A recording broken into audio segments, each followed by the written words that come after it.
Hello students, my name is Shashank Shekhar. So today we will start with the colligative properties starting from relative lowering of vapor pressure. Okay, so there are four such colligative properties which are namely relative lowering of vapor pressure, then we have depression of freezing point of the solvent, then we have elevation of boiling point of the solvent, osmotic pressure of the solution. So these are the four what colligative properties. Now, if you remember from the previous class, we have concluded that if we have a liquid and if we add a non-volatile solute in it, then what will happen? The vapor pressure will decrease. So this is the part we have concluded in the previous class. We have already discussed what is the reason behind it.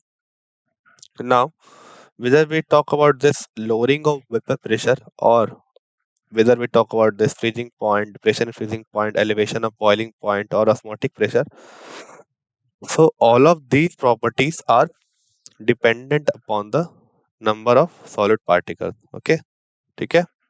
तो ये totally किस पे depend करता है? Number of solid particles पे, कि कितने solid particles हमने डाल रखे हैं, है ना।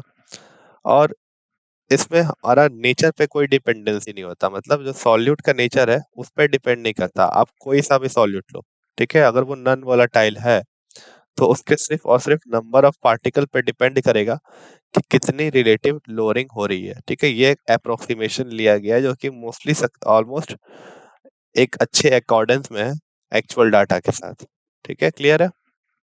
तो मैंने क्या कहा कि जितने भी कोलिगेटिव प्रॉपर्टीज है वो सारे के सारे किस पे डिपेंड करते हैं? नंबर ऑफ सॉलिड पार्टिकल्स पे, और इस पे डिपेंड नहीं करते कि आपको सॉलिड पार्टिकल है कौन से। मतलब अब अगर आप दो नॉन वोलेटाइल, सपोज आपने एक जगह NaCl ले लिया और दूसरी जगह KCl ले लिया, तो अब जो है जो कोलिगेटिव प्रॉपर्टी में जो चेंज आएगा, जैसे कि अगर लोअरिंग हो रही है वेपर प्रेशर की, तो वो डिपेंड करेगी कि आपने कितने KCl के पार्टिकल डाले या फिर कितने NaCl के पार्टिकल डाले। मतलब 6 NaCl और 6 KCl पार्टिकल अगर आप मोल्स अपने KCl आपने ऐड किए हैं, तो दोनों के लिए जो कोलिगेटिव प्रॉपर्टी आएगी वो सेम आएगी, है ना। ये बात इंपॉर्टेंट चीज, ये बहुत इंपॉर्टेंट चीज है कि अगर आपने दो अलग अलग क्या लिया है, दो अलग अलग नॉन वोलेटाइल लिक्विड लिया है, सॉलिड लिया है, तो उन दोनों के लिए अगर आपने नंबर ऑफ मोल्स सेम लिया तो देखा जाएगा कि जो कोलिगेटिव प्रॉपर्टी है वो किस पे डिपेंड कर रही है? वो टोटली नंबर ऑफ मोल्स पे डिपेंड कर रही है। ठीक है, तो ऐसे प्रॉपर्टीज को क्या बोलते हैं? Colligative properties. अब नेक्स्ट, तो सबसे पहले हम मूव करते हैं relative lowering of vapour pressure पे, है ना। तो अब हम क्या करते हैं कि जो वेपर प्रेशर की जो लोअरिंग हो रही है, मतलब जो वेपर प्रेशर कम हो रहा है, उसको क्वांटिफाई करना स्टार्ट करते हैं। ठीक है, देखते हैं कितने पार्टिकल से क्या इम्पैक्ट पड़ता है ना। तो ये जो डेरिवेशन है ये रॉल्स द्वारा किया गया था, उसके लॉ को यूज करके। तो हमें पता है कि अगर हम सिर्फ और सिर्फ उस सॉल्वेंट की बात करें जो वोलेटाइल सॉल्वेंट है, अगर हम उसकी बात करें तो जो भी अपना प्रेशर होगा उसके जो पार्शियल प्रेशर होगा उसके वेपर का, वो किसके बराबर होगा? P1 is equal to Chi1 P1 not, जहाँ पे P1 क्या है? Partial pressure in the solution due to volatile liquid, है ना। Chi1 क्या है? Mole fraction of that volatile liquid. और P01 क्या है? P01 is the vapour pressure of the volatile liquid in the pure form, है ना। ये हो गया अपना P1 Chi1 P0। और अगर हम लिखना चाहें कि what is the reduction in the vapour pressure, तो क्या हो जाएगा ये? तो अभी फाइनली क्या हो गया? Chi1 P1 नॉट रिडक्शन, मतलब जो अपने प्योर फॉर्म है उससे कितना घटा है। तो अगर हमने प्योर फॉर्म को P01 बोला है पहले ही, तो फिर हम क्या लिख सकते हैं? जो चेंज इन प्रेशर है वो क्या होगा? P01 minus the partial pressure after the addition of solid, that is P01 minus P1। अब P1 की जगह हमने सब्स्टिट्यूट कर दिया P01 X1 Chi1। ठीक है, अब हम क्या करेंगे? इस P01 को कॉमन ले लेंगे, तो ये क्या बच जाएगा? यहाँ पे 1 माइनस Chi1 बच जाएगा, है ना। यहाँ तक क्लियर है? ओके। अब नेक्स्ट देखो, ये हमने क्या निकाला है? ये हमने निकाला है चेंज इन प्रेशर। क्या निकाला हमने? Change in pressure. अब 1 माइनस Chi1 जो होता है वो Chi2 के बराबर होता है। कैसे? अगेन ये मैंने बता भी रखा है, दोबारा बता देता हूँ कि जब हम मोल फ्रैक्शंस, सबके मोल फ्रैक्शंस, इंडिविजुअल मोल फ्रैक्शंस को ऐड कर देंगे जितने भी कंपोनेंट है, तो हमें इज इक्वल टू 1 मिलेगा। अब क्योंकि यहाँ सिर्फ दो ही कंपोनेंट है, मतलब ये बाइनरी सॉल्यूशन है, इसीलिए जो दो कंपोनेंट है उन्हीं का सम क्या होगा, 1 के बराबर होगा, मतलब chi1 plus chi2 will be equal to 1। तो हम 1 माइनस chi1 को क्या लिख देंगे, chi2 लिख सकते हैं, क्योंकि chi1 प्लस chi2 क्या होता है, 1 होता है। तो हमने यहाँ रिप्लेस कर दिया। तो फाइनली क्या हो गया, इक्वेशन रिड्यूस होकर के कि change in pressure of 1 is equal to chi2 p1 naught. यहाँ तक सही है? ओके। अब हम बात करते हैं रिलेटिव लोअरिंग की। ये तो हो गया लोअरिंग। रिलेटिव लोअरिंग मतलब एक्चुअल जो प्रेशर था उसके रिस्पेक्ट में कितना घटा है ना। तो एक्चुअल प्रेशर क्या था, पी नॉट वन था। तो अगर हम इसी वैल्यू क्या करें, पी नॉट वन से डिवाइड कर दे, तो हमें क्या मिल जाएगा, relative lowering of vapour pressure, मतलब जो एक्चुअल प्रेशर था उसके रिस्पेक्ट में कितने की कमी आई है ना। ओके, देखो यहाँ पे हमने डिवाइड कर दिया, पी नॉट वन कैंसिल हो गया, जिसके कारण हमें क्या मिल गया, chi2 मिल गया। ठीक है, तो ये हो गया रिलेटिव लोअरिंग, मतलब change in pressure divided by the initial pressure. Okay, now अब chi2 को हम लिख सकते हैं, मोल फ्रैक्शन है किसका, सेकंड कंपोनेंट का। तो chi2 क्या लिख सकते हैं, number of moles of the component 2 divided by the total number of moles, that is N1 plus N2, right? This is called as relative lowering of vapor pressure। अब कभी कभी क्या होता है कि हमारा जो सॉलिड पार्टिकल का जो काउंट है, या फिर जो हमने सॉलिड पार्टिकल ऐड किया है, वो ऑलमोस्ट नेग्लिजिबल होता है। ठीक है, तो मतलब N1 is much more greater than N2। तो उस केस में क्या हो जाता है, फिर N1 प्लस N2 की जगह हम सिर्फ N1 लिख सकते हैं, है ना। तो फाइनल जो फॉर्मूला होता है वो N2 बाई N1 होता है। ठीक है, ये तभी लेते हैं जब ये सॉल्यूट जो है वो सॉल्वेंट के कंपैरिजन में नेग्लिजिबल अमाउंट में प्रेजेंट हो, है ना। Okay, so this should be made clear that we can use the other formula, that is जो कि है P naught one minus P one by P naught one equal to N2 by N1। तो वही चीज mentioned है यहाँ पे कि N1 एंड N2 क्या है, N1 है number of moles of solvent और N2 है सॉल्यूट। और सॉल्यूट वैसे भी कम अमाउंट में पड़ता है, और अगर कंपैरेटिवली ज्यादा कम अमाउंट में पड़े तो हमने N1 प्लस N2 को N2 से रिप्लेस कर दिया। तो फॉर्मूला क्या हो गया, P naught one minus P one by P naught one is equal to N2 by N1। अब नंबर ऑफ मोल्स का फॉर्मूला क्या होता है, given mass by molar mass. ठीक है, तो N2 के लिए क्या हो गया, गिवन मास हमने W2 ले लिया और मोलर मास M2।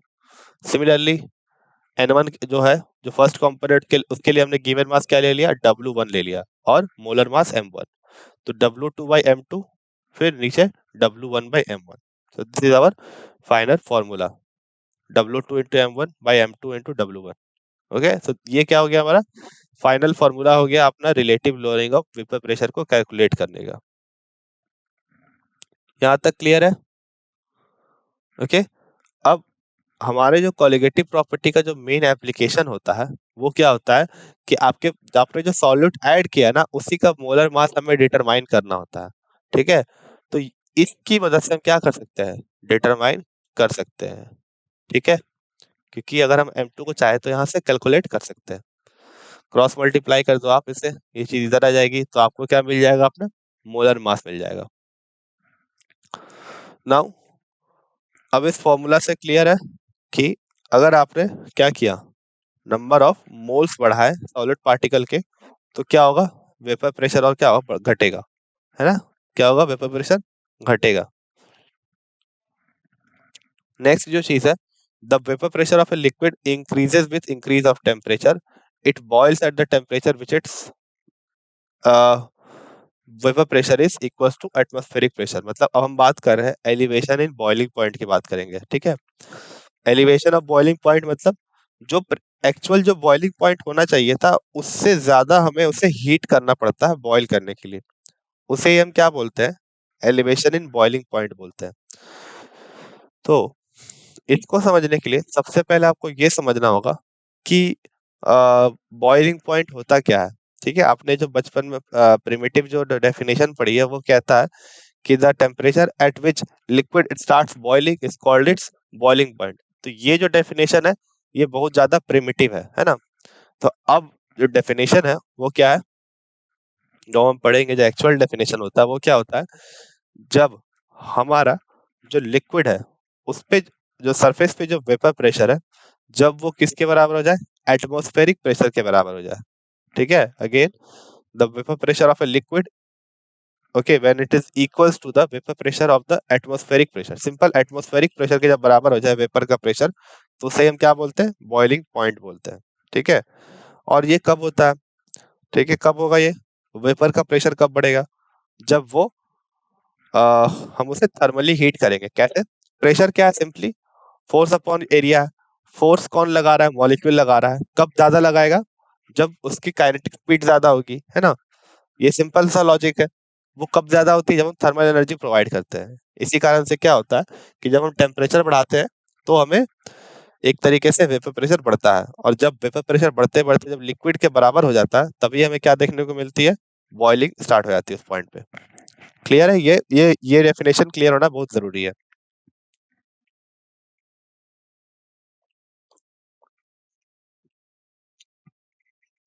अब इसे ग्राफ से समझते हैं, है ना। सपोज हमारे पास ये ग्राफ है, ओके, ये क्या है, ये है सॉल्वेंट का वेपर प्रेशर।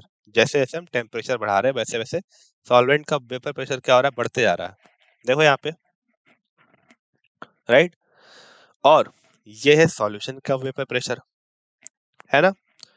अब ये ऑब्वियस है कि जब भी हमने सॉलिड पार्टिकल ऐड किया, तो सॉल्वेंट का जो वेपर प्रेशर है वो क्या हो जाएगा, घट करके कम हो जाएगा। तो देखो ये ऑरेंज लाइन क्या है, वेपर प्रेशर को डिनोट कर रही है। तो इसी एक पॉइंट पर अगर हम ले, सपोज हमने इस टेम्परेचर पर अगर हम देखें, तो ये सॉल्यूशन वाले लाइन को यहाँ कट कर रही है। ठीक है, तो इसका जो प्रेशर है वो नीचे है, एज कम्पेयर टू सॉल्वेंट जिसका प्रेशर क्या है, ऊपर है ना। तो मतलब at a given temperature the solvent will have more pressure than the solution. ये तो बात हमें पता है, क्योंकि लोअरिंग हो जाती है वेपर प्रेशर की। ठीक है, अब इन पहले क्या हो रहा था कि ये जो आपका जो बार जो सेट है, कि हमें क्या करना है, इस 1 एटीएम के बराबर आना है बॉइलिंग स्टार्ट करने के लिए। वो क्या हो रही थी, वो इनिशियली पहले ही रीच हो जा रही थी।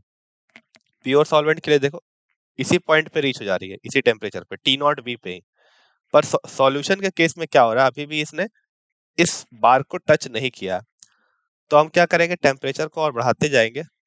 तो सपोज एट टीबी पॉइंट पे जाके ये क्या किया, इसने कट किया, है ना। देखो यहाँ पे क्लियर है। तो क्या कहा मैंने कि इनिशियली क्या हो रहा था, सॉल्वेंट टी नॉट बी पे बॉयल हो जा रहा था, कि इस पॉइंट पे क्या है, इसका जो वेपर प्रेशर है वो एटमॉस्फेरिक प्रेशर के बराबर हो जा रहा है। पर सॉल्यूशन बना देने के बाद सॉल्यूशन का जो वेपर प्रेशर है वो ऑफ कोर्स 1 एटीएम से कम है, इसी इसी सेम टेम्परेचर पे। पर हमें क्या करना पड़ा, और हीट करना पड़ा। अगर हम टेम्परेचर और बढ़ाते गए, तो सपोज एट टीबी टेम्परेचर पे जाके ये क्या हो गया, बराबर हो गया। ओके, तो चेंज इन टेम्परेचर क्या होगा, बताओ। फाइनल माइनस इनिशियल, है ना। फाइनल फाइनल क्या आ गया, सॉल्यूशन का टीबी आ गया। इनिशियल क्या था, टी नॉट भी था, है ना। तो ये क्या है, एलिवेशन इन बॉइलिंग पॉइंट। तो इसे अगर हम बोलते हैं, इसे हम बोलते हैं डेल टीबी। इन दोनों के बीच का डिफरेंस क्या होता है, डेल टीबी होता है। That is the amount of increase in the boiling temperature. Okay, now हम यही चीज आप मेंशनड है कि अगर हमें अपने प्रेशर को बराबर करना है एटमॉस्फेरिक प्रेशर पे, तो हमें सॉल्यूशन के लिए ज्यादा प्रेशर देना पड़ रहा है। ओके,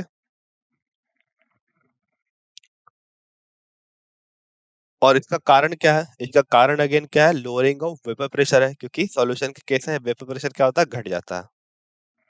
जैसे कि एग्जांपल के लिए, कि जो 1 मोल ऑफ सुक्रोज है, वो क्या है, वो 373.52 ग्राम पे बॉईल हो रही है ना। और ऐसे जो बॉइलिंग पॉइंट होता है वाटर का, वो होता है 373.15 केल्विन होता है। पर जैसे ही हमने 1 मोल सुक्रोज ऐड किया 1000 ग्राम ऑफ वाटर, मतलब 1 केजी वाटर में, तो हमने देखा कि ये जो बॉइलिंग टेम्परेचर है, वो 373.15 से बढ़ के 373.52 पे आ गया, है ना। तो ये क्या है, बॉइलिंग पॉइंट में एलिवेशन, इसी को कहते हैं। और ये किस पे डिपेंड कर रहा है, अगेन, अब क्योंकि वेपर प्रेशर डिपेंड कर रहा है किस पे, नंबर ऑफ पार्टिकल्स पे। और जो एलिवेशन इन बॉइलिंग पॉइंट है वो किस पे डिपेंड कर रहा है, इंक्रीज इन वेपर प्रेशर पे। तो हम डायरेक्ट रिलेशन एक डेवलप कर सकते हैं कि हमारा जो एलिवेशन इन बॉइलिंग पॉइंट है वो कहीं ना कहीं नंबर ऑफ मोल से डायरेक्टली रिलेटेड है। ओके, क्लियर है? अब इसके लिए हमने एक फॉर्मूला डिराइव किया। फॉर्मूला क्या है कि सपोज हमारा टी नॉट बी क्या था, इनिशियल बॉइलिंग पॉइंट था, और टी बी हमारा क्या है, फाइनल बॉइलिंग पॉइंट है ना। नेक्स्ट, आगे देखो क्या हो रहा है, T B minus T naught B is the new pressure, right? ये हमारा न्यू प्रेशर है, चेंज इन प्रेशर है, sorry, T B minus T naught B. अब हम लिख सकते हैं कि डेल्टा टी बी क्या होगा, बताओ डेल्टा टी बी क्या होगा। हमने क्या क्या देखा कि जैसे जैसे हम नंबर ऑफ पार्टिकल्स बढ़ा रहे हैं वैसे वैसे क्या बढ़ रहा है, वैसे वैसे मोलैलिटी बढ़ रही है ना। सॉरी, जैसे जैसे हम नंबर ऑफ पार्टिकल बढ़ाते हैं वैसे वैसे मोलैलिटी बढ़ती है। ठीक है, ये बात आपको पता है कि मोलैलिटी किसके इक्वल है, नंबर ऑफ पार्टिकल्स पर केजी ऑफ सॉल्वेंट। और एट द सेम टाइम हम जैसे जैसे क्या करते हैं नंबर ऑफ पार्टिकल्स बढ़ाते हैं वैसे वैसे बॉइलिंग पॉइंट भी इंक्रीज करती है।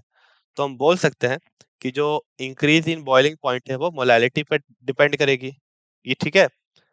तो डेल्टा टीबी क्या हो जाएगी, is directly proportional to M, right? Delta TB is directly proportional to m. Now we can write that delta tb is equals to kbm. Okay, delta tb is equals to kbm, है ना? Clear है ये चीज? Okay, delta tb is equals to kbm, ये हो गया formula. अब यहाँ पे जो kb आया है वो क्या है, kb हमारा कांस्टेंट है, इब्लोस्कोपिक कांस्टेंट है ना। kb हमारा इब्लोस्कोपिक कांस्टेंट है। नाउ ये जो इब्लोस्कोपिक कांस्टेंट है वो किस पे डिपेंड करता है, वो टोटली डिपेंड करता है सॉल्वेंट के नेचर पे, है ना। वो किस पर डिपेंड करता है, टोटली सॉल्वेंट के नेचर पे। सो हियर m क्या है, m is the molality, that is the number of moles dissolved इन पर केजी ऑफ सॉल्वेंट। और kv क्या है, हमारा इब्लोस्कोपिक कांस्टेंट है जो कि सॉल्वेंट पे डिपेंड करेगा, है ना। देखो यहाँ पे देयरफॉर अगर हम क्या लिख सके, मोलैलिटी को लिख सकते हैं हम number of moles divided by what, पर केजी, राइट। तो नंबर ऑफ मोल्स क्या हो गया, W2/m2, और ये क्या हो गया, सॉल्वेंट का मास हो गया। ठीक है, सॉल्वेंट का मास हम केजी में लेते हैं हमेशा। तो यहाँ हमने थाउजेंड से इसलिए डिवाइड किया है क्योंकि हम मान के चल रहे हैं कि हमारा जो मास का सॉल्वेंट का जो मास गिवन है वो ग्राम में गिवन है। क्लियर है ये चीज, यहाँ तक क्लियर है? ओके, अब देखो फाइनली हमने इस फॉर्मूले को यहाँ पुट कर दिया जो m की वैल्यू थी, है ना। ओके, m की वैल्यू क्या हम यहाँ पे पुट कर दिया हमने, तो हमें क्या आ गया, डेल्टा टीबी की वैल्यू आ गई, राइट। डेल्टा टीबी की वैल्यू क्या आ गई, केवी into 1000 into W2/m2 into W1। अब यहाँ से हम क्या कर सकते हैं, m2 कैलकुलेट कर सकते हैं। देख लो यहाँ से m2 यहाँ से क्या कर सकते हैं, हम कैलकुलेट कर सकते हैं। अब नेक्स्ट देखो, thus in order to determine m2 we can just use it to calculate the m2। यहाँ से दोबारा से हमने क्या कर लिया, अपना मोलर मास कैलकुलेट कर लिया सॉल्यूट का।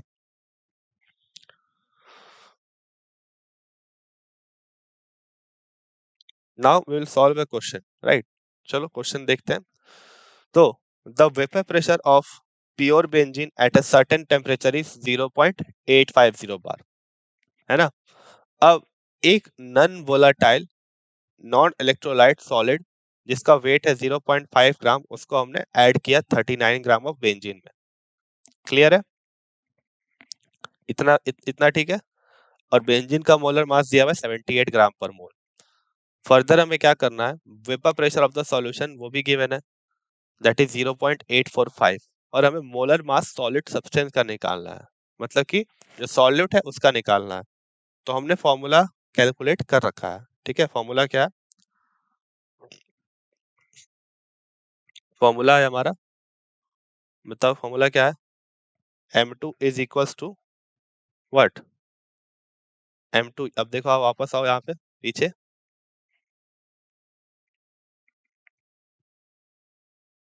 है ना। यहाँ से हमने फॉर्मूला देखो, यहाँ से देखो m2 क्या कर सकते हैं, कैलकुलेट कर सकते हैं। ठीक है, अगर हमें प्रेशर पता हो, ठीक है, चेंज इन प्रेशर पता हो, तो हम यहाँ से क्या कर सकते हैं, M2 को कैलकुलेट कर सकते हैं। अगर W2 M1 W1 अगर सारी चीजें दी गई है तो हम क्या कर सकते हैं, M2 को कैलकुलेट कर सकते हैं, है ना। तो देखो क्या क्या गिवन है, मास गिवन है, ठीक है, W2 गिवन है एक तरीके से, W1 गिवन है mass of benzene, molar mass given है, ठीक है, और वेपर प्रेशर प्योर बेंजीन का गिवन है, P01 गिवन है, और P1 भी गिवन है after the solution is made. तो अब सारी चीजों को यहाँ पुट कर देते हैं अपन सिंपली, ठीक है। देख लो यहाँ पे P01 minus P1 by P01 is equals to W2 into M2 by M2 into W1, है ना। अब यहाँ से हमने M2 क्या कर लिया, कैलकुलेट कर लिया, जो कि निकल के आया 170 ग्राम्स। क्लियर है ये चीज। अब दूसरा क्वेश्चन है कि 18 gram of glucose is dissolved in 1 kg of water in a saucepan, right. 18 gram glucose को हमने ऐड किया 1 kg वाटर में। At what temperature will water boil at 1.013 for and KV for water is given. तो देखो दोबारा से यहाँ पे एक इंपॉर्टेंट चीज मैं बताना चाह रहा हूँ कि जो केवी होती है वो क्या होती है, वो सॉल्वेंट के लिए डिफाइन होती है ना। ये चीज इंपॉर्टेंट है। तो delta TB is equals to KBM हमारा फॉर्मूला होता है ना, राइट। डेल्टा टीबी क्या होता है, केबीएम होता है, फॉर्मूला हमें पता है। डेल्टा टीबी का फॉर्मूला, डेल्टा टीबी हमें निकालनी है ना, डेल्टा टीबी हमें निकालनी है। केबी हमें पता है 0.52, और मोलैलिटी क्या हो जाएगी, नंबर ऑफ मोल्स। यहाँ से नंबर ऑफ मोल्स कैलकुलेट कर लेंगे। सबसे पहले हमें मोलर मास कैलकुलेट करना होगा। तो देखो पहले मोलर मास क्या होता है इसका, 180 ग्राम पर मोल होता है, ठीक है। और गिवन मास 18 ग्राम है, तो नंबर ऑफ मोल्स क्या हो जाएगा, 18 ग्राम bye 180 gram, that is 0.1 mole. Kilogram of solvent given है 1 kg, ठीक है। तो मोलैलिटी क्या आ जाएगी, 0.1 by 1 given mass by number of moles of number of moles of glucose by mass of solvent. अब क्योंकि यहाँ पे जो मास है सॉल्वेंट का वो ऑलरेडी केजी में गिवन है, तो हमें उसे केजी में कन्वर्ट करने की जरूरत नहीं है ना। हमें उसे केजी में कन्वर्ट करने की जरूरत नहीं है। तो अब यही मोलैलिटी की वैल्यू यहाँ पुट कर देंगे। केवी की वैल्यू हमें पता है 0.52 केल्विन केजी पर मोल, ये गिवन है। देखो इसका यूनिट भी इंपॉर्टेंट, ठीक है। केवी के बारे में हम और डिस्कशन करेंगे नेक्स्ट क्लास में। तो केवी की वैल्यू यहाँ पुट कर देंगे आप। तो फाइनली हमारा जो डेल्टा टीवी निकल के आएगा वो आएगा 0.052। अब हमें पता है कि जो वाटर जो बॉयल होता है वो 373.15 पे बॉयल होता है। अब इतने अमाउंट से क्या हुआ, एलिवेट हो गई है बॉइलिंग पॉइंट, इतने अमाउंट से बॉइलिंग पॉइंट में एलिवेशन आ गया। तो हम क्या करेंगे, इस ओल्ड वाले बॉइलिंग पॉइंट में इसको ऐड कर देंगे, ठीक है। क्या करेंगे, इसमें ऐड कर देंगे, and that will give you the new boiling point. Clear है ये क्वेश्चन। नेक्स्ट क्वेश्चन, क्या कह रहा कि the boiling point of benzene is 353.23 kelvin. Benzene का बॉइलिंग पॉइंट गिवन है। नेक्स्ट क्या कर रहे हैं हम, अब उसमें हम 1.8 gram of non volatile solute dissolve कर रहे हैं, ठीक है, 90 ग्राम बेंजीन में, ठीक है। अब the boiling point is raise to 354.11 kelvin, जो न्यू बॉइलिंग पॉइंट है वो भी गिवन है। हमें क्या करना है, मोलर मास कैलकुलेट करना है सॉल्यूट का, ठीक है। तो इस फॉर्मूला में क्या है, 1000 से हमें डिवाइड करना पड़ेगा बेंजीन के मास को, क्योंकि यहाँ मास क्या है, सॉल्वेंट क्या है, बेंजीन है, और उसका मास क्या है, ग्राम में गिवन है। चेंज इन बॉइलिंग पॉइंट हम कैलकुलेट कर सकते हैं। देखो फाइनल बॉइलिंग पॉइंट क्या है, 354.1, और इनिशियल क्या है 353.23। तो इन दोनों का सब्सट्रैक्ट कर देंगे तो हमारा डेल टी भी निकल जाएगा, ठीक है। और के भी गिवन है। मोलैलिटी का फॉर्मूला क्या होगा, नंबर ऑफ मोल्स, वो तो हमें कैलकुलेट करना है, ठीक है। नंबर ऑफ मोल्स हमें कैलकुलेट करना है, उसे हम एन मान लेते हैं। अगर उसे सब्स्टिट्यूट करना चाहो तो कर सकते हो एक ही स्टेप में, that is given mass by molar mass. Molar mass हमें कैलकुलेट करना है, given mass is 1.80। Mass of solvent क्या हो जाएगा, 90/1000, ठीक है। वैल्यूज पुट कर दो, 90/1000, दिस इज योर 0.88, जो कि क्या है हमारा केबी है। और 1.8 हमारा क्या है, मोलर मास, सॉरी 2.53 हमारा केवी है, 0.88 क्या है, चेंज इन टेम्परेचर है, देखो इसे सब्सट्रैक्ट करके हम निकाला 0.88, और मास ऑफ सॉल्यूट क्या है, 1.8 है ना। तो यहाँ से ये क्या निकल का है, 58 ग्राम पर मोल। So in this way we can calculate the molar mass of the what, molar mass of the solute. तो ज्यादातर क्वेश्चंस में अगर आप देखोगे तो मोलर मास ऑफ सॉल्यूट निकाला जा रहा है। तो बेसिकली कोलिगेटिव प्रॉपर्टी का यूज भी यही है, तो किसी अगर अननोन जो भी अपना सॉल्यूट है, अगर उसका आपको मोलर मास कैलकुलेट करना है, तो आप क्या कर सकते हो, इसके हेल्प से उसे निकाल सकते हो। और इसमें एक और जो इम्पोर्टेंट बात है, जो याद रखने की चीज है, वो है केवी। ठीक है, केवी की वैल्यू तो आपको क्वेश्चन में मेंशन रहेगी, पर हो सकता है कि आपको दो तरीके के सॉलिड पार्टिकल्स या फिर दो तरह का सॉल्यूशन दिया हो, और सिर्फ एक ही केवी दिखेगी गिवन हो। ठीक है, तो अगर सॉल्वेंट सेम है, तो केवी की वैल्यू उन दोनों सॉल्यूशन के लिए क्या रहेगी, सेम रहेगी। ठीक है, क्योंकि आपको पता है कि जो एलिवेशन इन बॉइलिंग पॉइंट है वो किस पे डिपेंड नहीं करती, नेचर ऑफ सॉलिड पार्टिकल पर डिपेंड नहीं करती। और ये जो केवी है, ये एक तरीके से नेचर को ही डिफाइन कर रहा है। और अगर इसे हमने इंक्लूड किया फॉर्मूला में, तो मतलब ये ऑफ कोर्स ये सॉल्वेंट पार्टिकल के नेचर को ही डिफाइन कर रहा होगा। क्लियर है? तो again I am repeating that KV value is defined for the solvent and not for the solute. तो अगर आपका दो सॉल्यूशन है, दोनों में सॉल्वेंट सेम है, तो केवी की वैल्यू भी क्या होगी, सेम होगी। सो with this we have completed two types of colligative properties. The first one is relative layering of vapor pressure, जिसका फॉर्मूला ये होता है। ठीक है, एक्चुअल फॉर्मूला ये होता है। फिर हम अप्रोक्सीमेशन लगा लेते हैं कि n1 जो है वो n2 से बड़ा है, तो हम n1 प्लस n2 क्या लिख देते हैं, n1 लिख देते हैं। तो फाइनल फॉर्मूला हमारा ये आ जाता है। ठीक है, और जो नेक्स्ट हमारा जो कोलिगेटिव प्रॉपर्टी है वो है ये, that is delta TV is equals to KBM. ठीक है, इसका भी हम फाइनल फॉर्मूला क्या निकालते हैं, delta TB is equals to KV into 1000 into W2, जहां W2 क्या है, मास ऑफ सॉल्यूट, M2 क्या है, molar mass of solute, W1 क्या है, mass of solvent. So this is our formula, right. So with this we have completed two colligative properties. Next class में हम क्या देखेंगे, हम दो और कोलिगेटिव प्रॉपर्टी को स्टडी करेंगे, जो कि है फ्रीजिंग पॉइंट का है, डिप्रेशन इन फ्रीजिंग पॉइंट, और जो दूसरा है वो है osmotic pressure. So this was for today's class. Thank you.